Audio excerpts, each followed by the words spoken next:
It's the Cynthia and Valerie show. We knew that with this being the first week where there's not actually a clue, that you would be heartbroken not to see us. Right? So we don't want that. No. Because we like you, your heart's whole.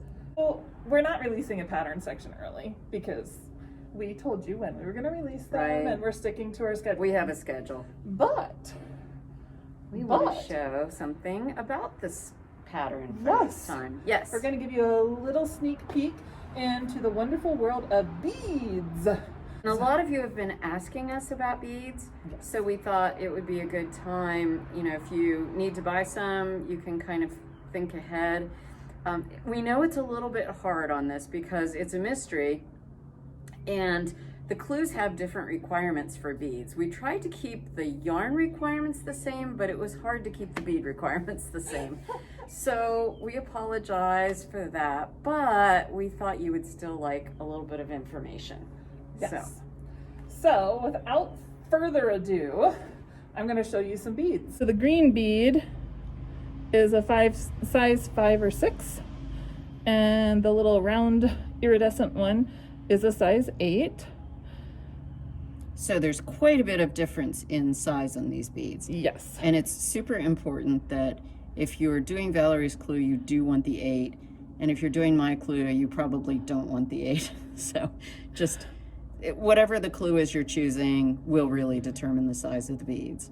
So why do the sizes matter? They matter with how they're placed in the yarn.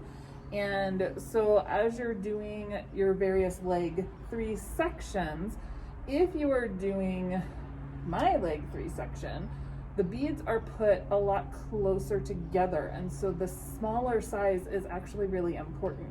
If you use a larger size bead than the size 8, they're gonna distort the fabric and be too heavy, and it's not gonna be pretty. Right. Whereas with Cynthia's, your beads on leg 3 are really a focal point. Right. And so they you should want be the them larger size. larger. Right, exactly. So we discussed if we could tell you a little tidbit Yes. about our shawls to help you maybe make the decision, so if you have to buy beads, you can work ahead before the clue releases. And what we determined we can tell you, top secret, this very, very serious negotiations went on. Cynthia's leg 3 has lace, a basic lace, Right.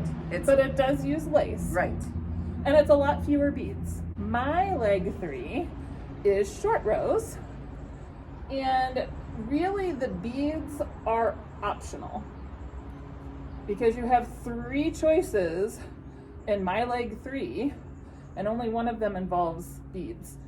So if you like beads, you can do a few beads, you can do all beads, you can do no beads.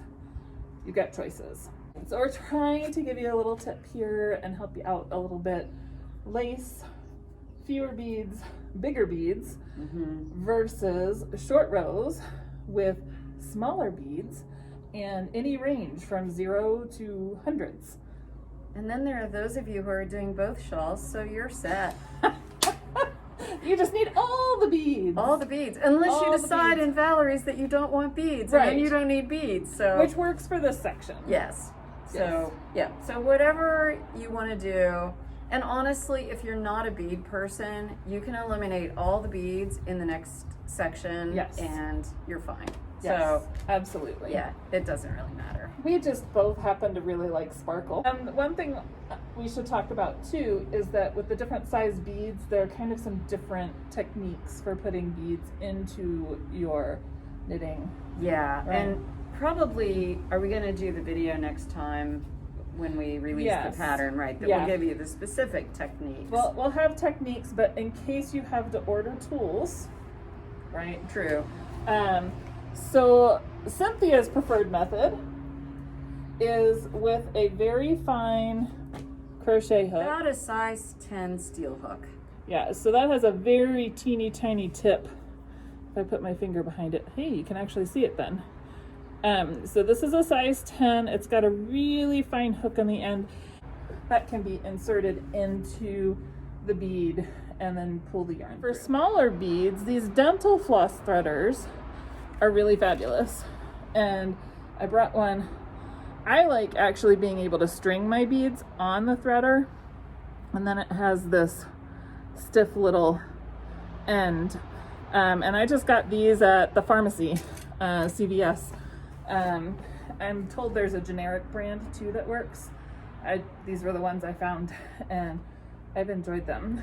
So you can use the dental floss threaders on any size beads. Right. You can use them with the smaller ones or the bigger ones. But both options are equally valid for the larger size beads. If you're going to do smaller size beads, going with the dental floss threader is probably the best bet. Yeah, that's my plan for this coming week when I'm doing Valerie's. And we will have very specific technique videos just as we have for the prior legs.